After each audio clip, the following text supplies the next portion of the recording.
احمد نوکری کے ساتھ ساتھ گھروں میں ٹیوشن پڑھاتا تھا اور اس کی پسندیدگی کی بنیاد پر اس کی منگنی ماموں کی بیٹی آمنہ سے طے تھی، جو بہت غریب تھی۔ ٹیوشن کے دوران حسن کی ماں کا احمد سے چکر چل گیا۔ وہ گھر میں کچھ بھی پکاتی تو احمد کو ضرور کھلاتی۔ آہستہ آہستہ حسن کی ماں نے احمد کا دماغ اس کی منگیتر سے بدظن کر دیا اور بیٹے کے بہانے وہ احمد سے تنہائی میں ملتی۔ احمد کو بھی اس کے آگے کچھ نظر نہ آتا اور اس نے آمنہ سے رشتہ توڑ دیا۔ ایک دن دونوں کمرے میں بیٹھے تھے کہ اچانک حسن نے اماں کو بالوں سے پکڑا تو ان کے ہوش اڑ گئے، کیونکہ آمنہ کے گھر آج پورے مہینے کے بعد گوشت پکا تھا۔ ابا کی پینشن آتی تو اس میں سے چند روپے نکال کر سب سے پہلے گوشت پکایا جاتا، کیونکہ پھر پورا مہینہ دالوں سبزیوں پر گزارا کرنا ہوتا تھا۔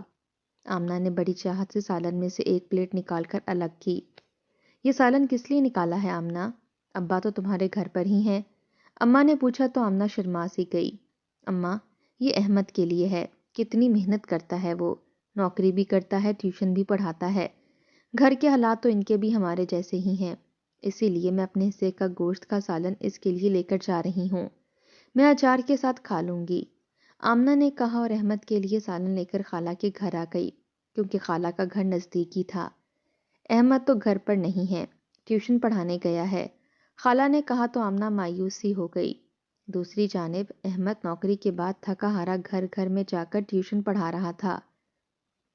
دوسرے گھر سے فارغ ہونے کے بعد اس نے تیسرے گھر کا رخ کیا۔ اس بچے کا نام حسن تھا۔ احمد نے دروازے سے جوں ہی اندر قدم رکھا، حسن کی ماں سامنے کھڑی تھی اور مسکرا رہی تھی۔ اس نے سرخ رنگ کا خوبصورت لباس پہن رکھا تھا اور کھلے بالوں میں لگ ہی نہیں رہا تھا کہ وہ ایک بچے کی ماں ہے۔ احمد نے بے ساختہ اپنی نگاہیں چرائیں۔ حسن کہاں ہے بھابھی؟ مجھے اسے پڑھانا ہے، احمد نے کہا۔ آ جاتا ہے حسن، یہیں گلی میں کہیں گھوم رہا ہوگا۔ تم بیٹھو، میں نے تمہارے لیے شربت بنایا ہے۔ احمد خوبصورت اور حسین تھا، پڑھا لکھا بھی تھا اور اٹھنے بیٹھنے کا سلیقہ بھی تھا۔ حسن کی ماں پوری طرح سے اس پر لٹو ہو چکی تھی۔ اس کا اپنا شوہر تو عرصہ ہوا ملک سے باہر چلا گیا تھا۔ وہاں سے وہ ہر مہینے نوٹوں کے بنڈل تو بھیجتا، لیکن خود کبھی نہ آتا۔ شوہر سے دوری سہتے سہتے فاطمہ اب عاجز آ گئی تھی، اور جو ہی اس کی نگاہ احمد پر پڑی، اس نے فوراً ہی اسے حسن کے لیے ٹیوشن ٹیچر رکھ لیا تھا۔ یہ بات تو اندر سے وہ خود ہی جانتی تھی کہ دراصل احمد کو اس نے حسن کے لیے نہیں بلکہ اپنے لیے رکھا تھا۔ شربت کا گلاس لا کر فاطمہ نے احمد کو دیا اور اس کے ساتھ ہی بیٹھ گئی۔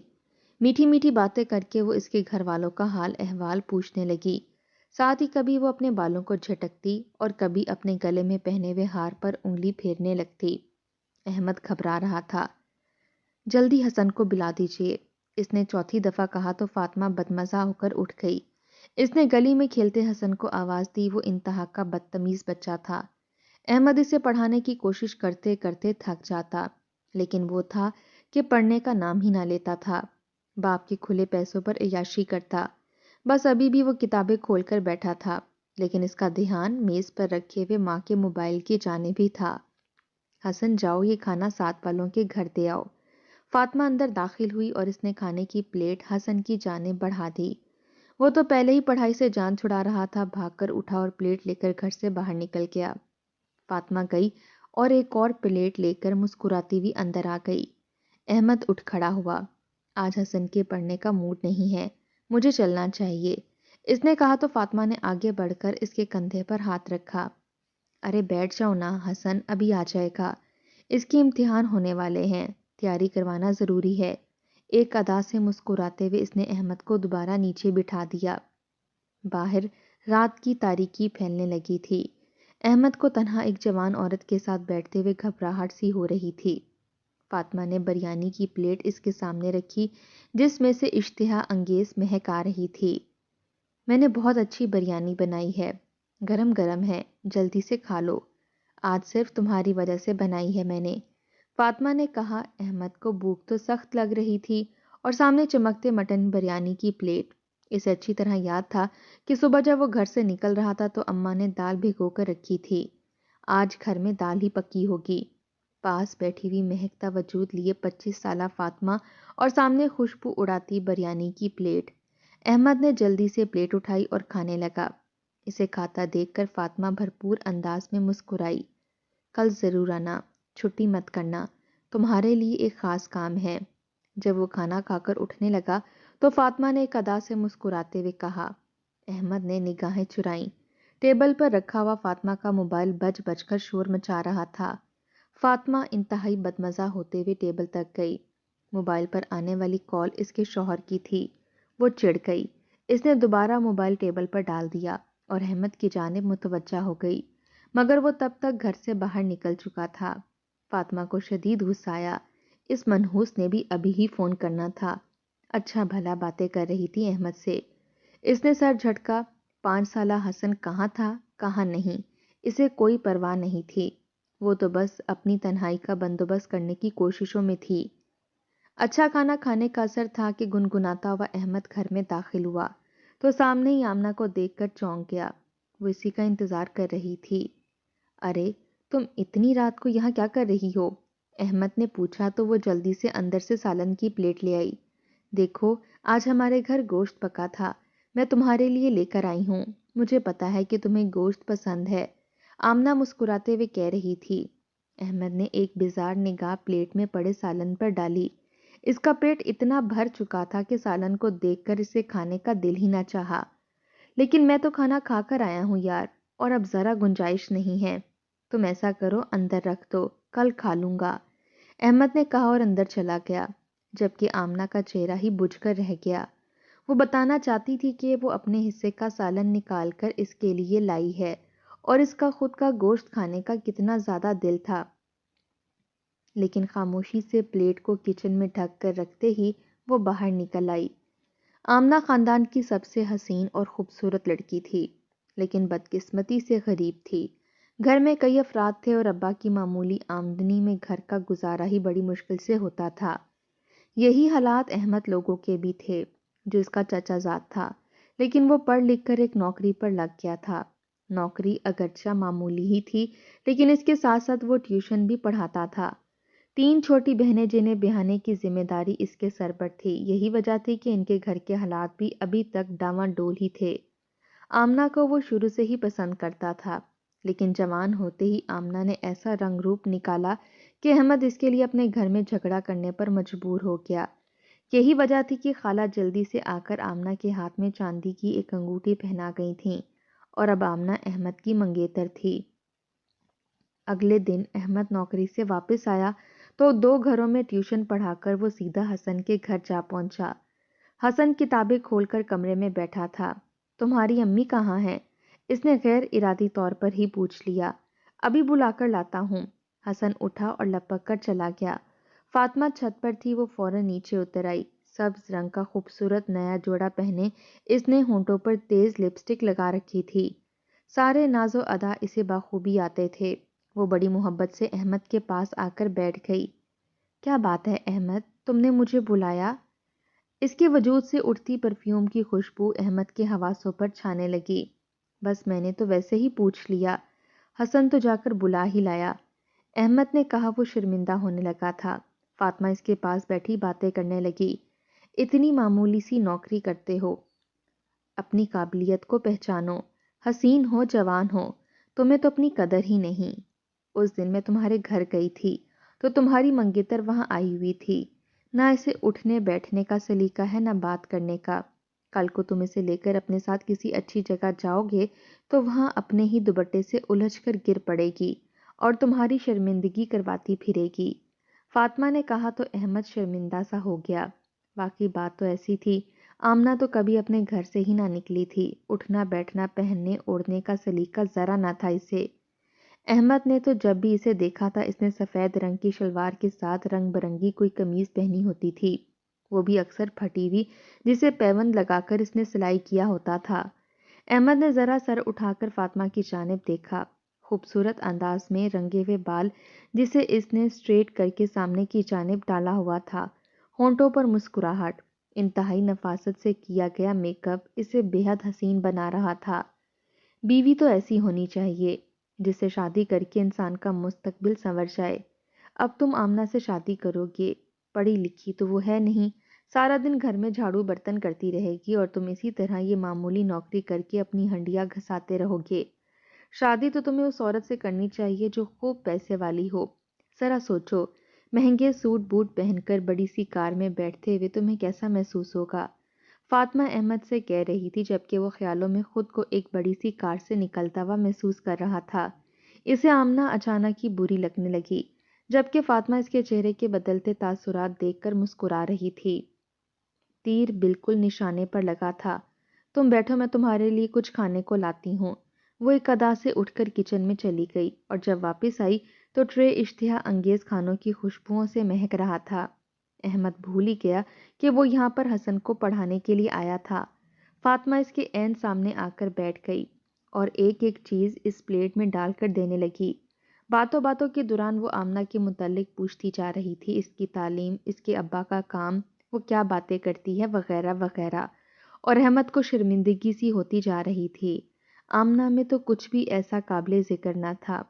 کچھ بھی نہیں ہے آمنہ میں، بس نصیب اچھا ہے کہ اسے تم جیسا خوبصورت لڑکا مل گیا۔ اب مجھے دیکھو، حسین ہوں، جوان ہوں، لیکن ایک 45 سالہ بڈھے سے میری شادی کر دی گئی، جو شادی کے 6 مہینے بعد ہی بیرون ملک جا کر بیٹھ گیا۔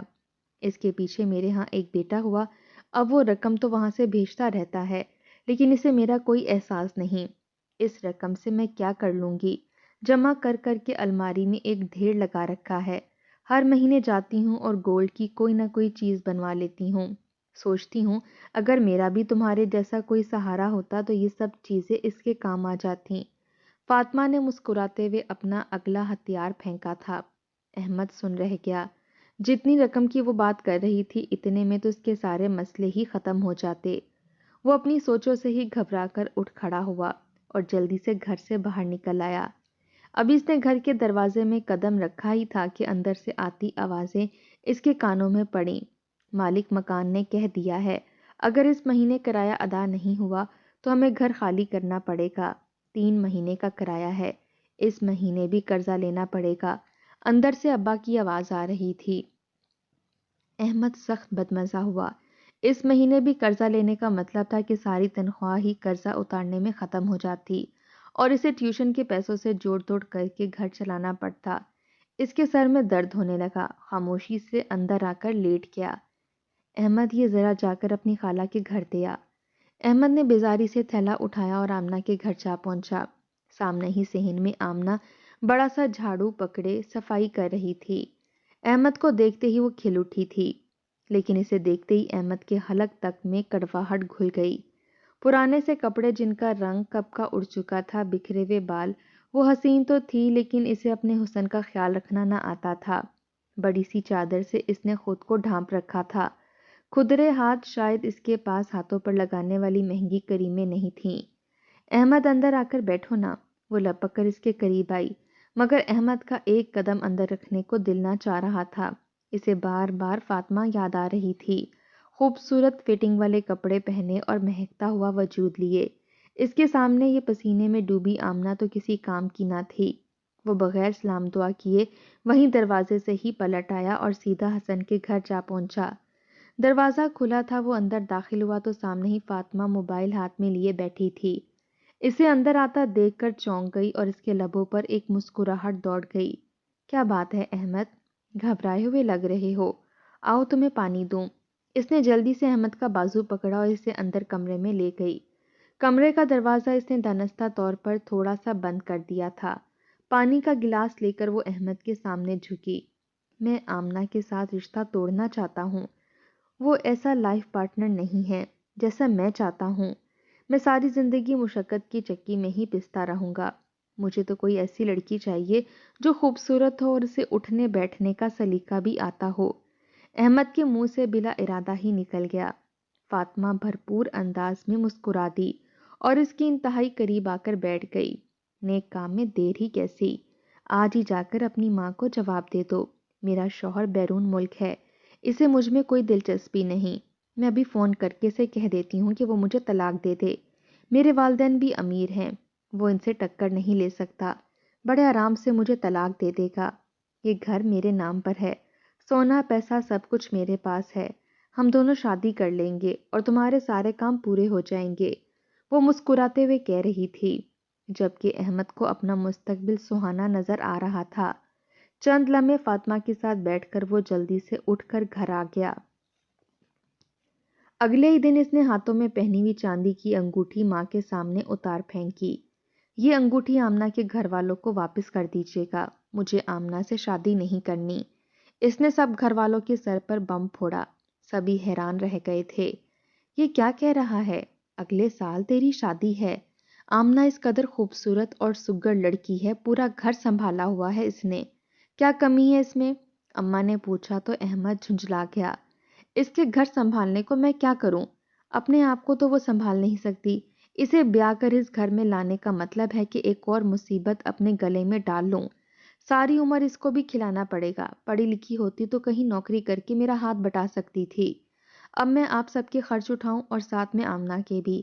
مجھے نہیں کرنی اس گوار لڑکی سے شادی، میں کسی امیر لڑکی سے شادی کروں گا۔ احمد تن فن کرتا اپنے کمرے میں چلا گیا۔ سب گھر والے حیران ہی رہ گئے تھے، لیکن کسی کو یہ نہیں پتا تھا کہ گھر کے کھلے دروازے کے باہر کھڑی آمنہ، اس کی ماں اور باپ نے یہ ساری باتیں سن لی تھیں۔ وہ آج کتنے دنوں کے بعد ان کے گھر آئے تھے، یہ سوچ کر کہ کچھ دیر باتیں کریں گے اور آمنہ اور احمد کی شادی کی تاریخ طے کر دیں گے، لیکن اندر سے آنے والی آوازوں نے ان سب کا دل توڑ کر رکھ دیا تھا۔ آمنہ کی آنکھوں سے آنسو بہنے لگے۔ اپنے متعلق احمد کے الفاظ اس نے بخوبی سن لیے تھے۔ وہ خاموشی سے پلٹی اور اپنے گھر کی جانب جانے لگی۔ اس کے ماں باپ بھی خاموشی سے ہی پلٹ گئے تھے۔ اگلے ہی دن ان لوگوں نے احمد کی انگوٹھی واپس ان کے گھر بھجوا دی۔ احمد کی ماں شرمندہ تو تھی، لیکن بیٹے کی ضد کے آگے مجبور ہو چکی تھی۔ آمنہ سے منگنی ٹوٹنے کے بعد احمد بہت خوش تھا۔ اس کے سر سے ایک بڑا بوجھ اتر گیا تھا۔ لالچ اس کے دل میں پوری طرح سما چکا تھا۔ اب وہ روز ٹائم سے ہی حسن کے گھر چلا جاتا۔ حسن کچھ دیر تو پڑھتا رہتا اور پھر جیسے ہی اس کی ماں کمرے میں آتی وہ اسے بھگا دیتی۔ فاطمہ احمد کے ساتھ بیٹھ کر میٹھی میٹھی باتیں کرتی رہتی۔ فاطمہ نے ہی اسے اپنی الماری میں رکھے ہوئے نوٹوں کی وہ بڑی بڑی گڈیاں دکھائیں جو اس کا شوہر اسے بیرون ملک سے بھیجا کرتا تھا۔ احمد کی آنکھیں خیرہ ہونے لگیں، اور جب فاطمہ نے اسے اپنے سونے کا زیور دکھایا تو احمد کا دل چاہا کہ وہ خوشی کے مارے اچھلنے لگے۔ اتنا پیسہ، اتنی دولت فاطمہ نے اس چھوٹے سے گھر میں چھپا رکھی تھی۔ وہ دل میں حیرت زدہ ہوتا رہتا۔ فاطمہ آزاد خیال عورت تھی، اسے شوہر کی محبت اور توجہ چاہیے تھی، لیکن شادی کے فوراً بعد ہی شوہر بیرون ملک چلا گیا تو وہ مجبور ہو کر گھر سے باہر جھانکنے لگی۔ کچھ عرصے تک تو اس نے اپنے جذبات پر بند باندھے رکھا، لیکن جب احمد جیسا خوبصورت نوجوان حسن کو پڑھانے کے لیے گھر پر آنے لگا تو اس سے خود کو سنبھالنا مشکل ہو گیا۔ اسے اپنے شوہر میں کوئی دلچسپی نہیں تھی، ساس سسر تھے نہیں۔ غریب احمد کی نظر میں اسے اپنا مستقبل محفوظ نظر آ رہا تھا۔ اس کا پکا ارادہ تھا کہ کچھ عرصے بعد ہی وہ احمد سے شادی کر لے گی۔ اس روز بھی رات کے وقت احمد ان کے گھر بیٹھا ہوا تھا۔ حسن کو ٹیوشن پڑھائے کتنی دیر گزر چکی تھی، لیکن کمرے میں نیم تاریکی تھی۔ وہ دونوں بیٹھے بڑی دیر سے باتیں کر رہے تھے۔ احمد بیڈ پر نیم دراز تھا اور فاطمہ اس کے ساتھ بیٹھی تھی۔ احمد نے فاطمہ کا ہاتھ پکڑ رکھا تھا۔ آخر کب تم اپنے شوہر سے بات کرو گی؟ تمہاری وجہ سے میں آمنہ کے ساتھ بھی رشتہ ختم کر چکا ہوں۔ اب تم جلدی سے طلاق لے لو اور مجھ سے شادی کرو تاکہ ہم دونوں خوشگوار زندگی شروع کریں۔ احمد کے لہجے میں مٹھاس تھی۔ فاطمہ نے اپنے بال پیچھے کیے۔ بس کوشش کر رہی ہوں۔ آج کل نہ جانے کیوں اس کا موڈ خراب رہتا ہے۔ جب بھی فون کروں تو کسی نہ کسی بات پر لڑائی جھگڑا کر کے فون بند کر دیتا ہے۔ میں چاہتی ہوں کہ میں اس طرح طلاق لوں کہ ساری بات اس پر آ جائے۔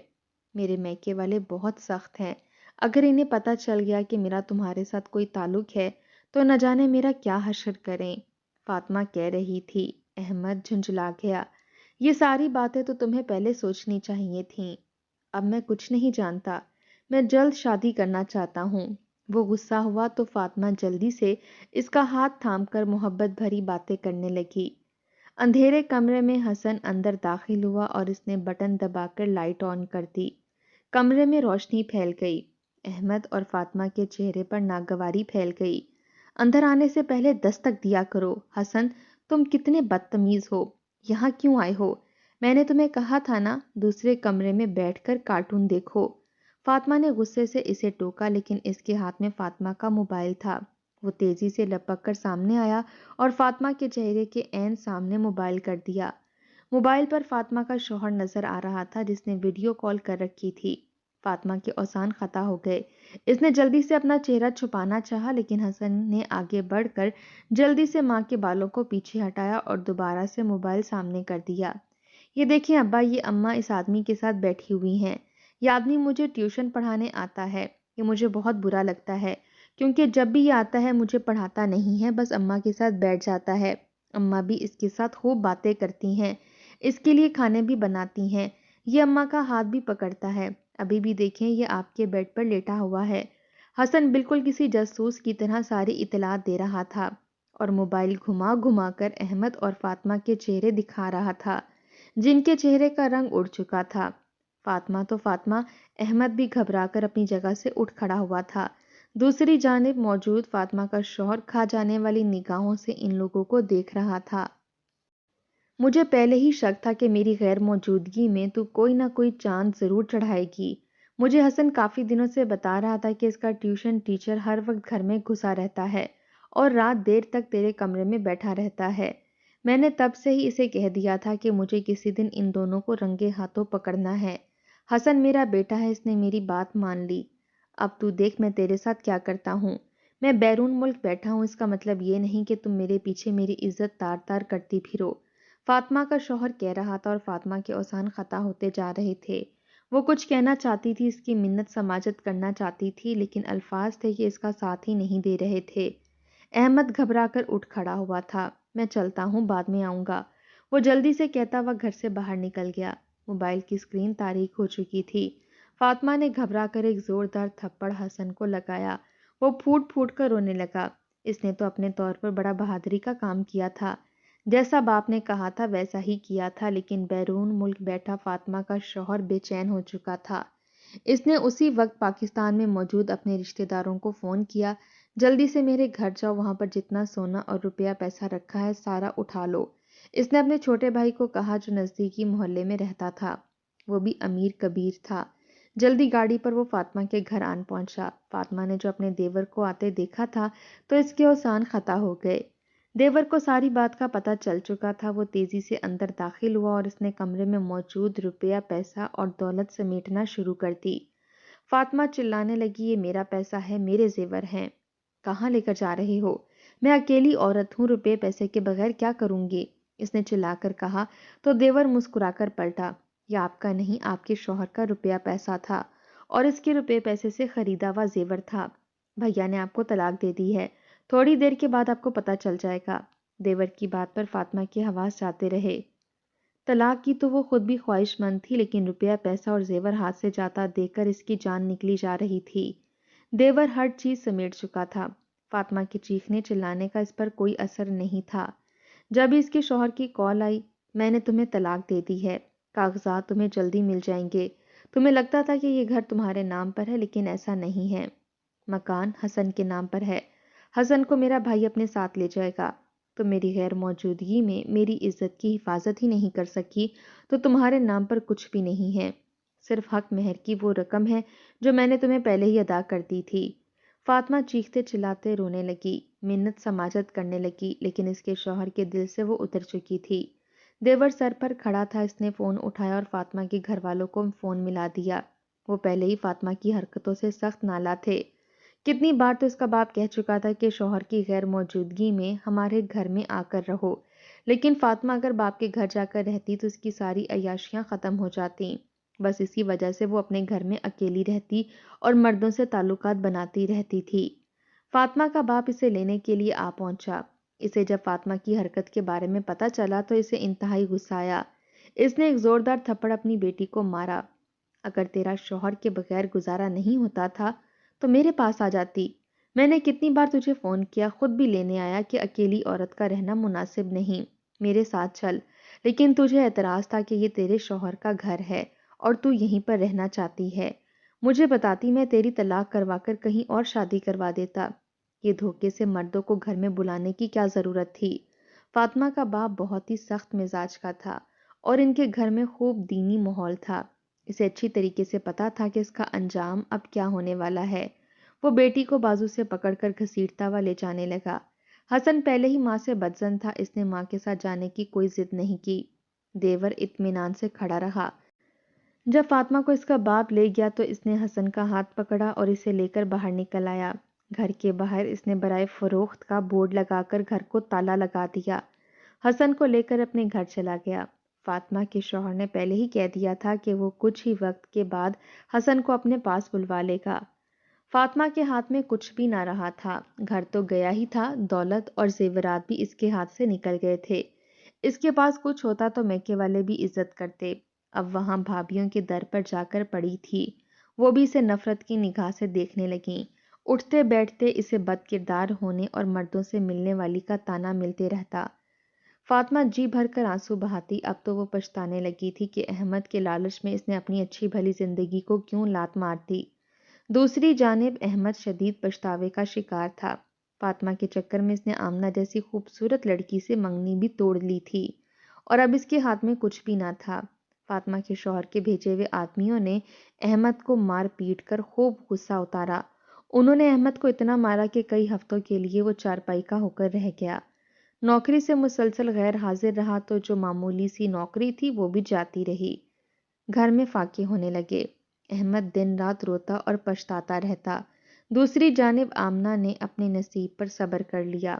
کچھ عرصے بعد اس کا ایک انتہائی نیک اور شریف فیملی سے رشتہ آیا، جو دولت اور حیثیت میں تو اتنے نہ تھے لیکن انتہائی اچھے لوگ تھے۔ آمنہ کی ماں نے اس کی وہاں شادی کر دی۔ شادی کے بعد آمنہ کا نصیب ہی تھا کہ جیسے ہی اس کی شادی ہوئی اس کے شوہر کا کاروبار چمک اٹھا۔ وہ دن دگنی رات چگنی ترقی کرنے لگا۔ غریب سی آمنہ روپے پیسے میں کھیلنے لگی۔ اس کا شوہر دن رات اس کا دم بھرتا اور کہتا یہ سب آمنہ کا نصیب ہے جو مجھے اس کی بدولت ملا۔ آمنہ اب روپے پیسے میں کھیلنے لگی تھی۔ وہ واپس آتی تو ماں باپ اسے دیکھ کر نہال ہو جاتے، جبکہ احمد ٹھیک ہونے کے بعد دوبارہ سے ایک معمولی نوکری کرنے لگا تھا۔ وہ جب اپنی شاندار گاڑی میں بیٹھ کر آمنہ کو آتے ہوئے دیکھتا تو دل محسوس کر کے رہ جاتا، شاید یہ سب کچھ اس کے نصیب میں بھی ہوتا اگر وہ آمنہ کی غربت کی وجہ سے اسے نظر انداز نہ کرتا۔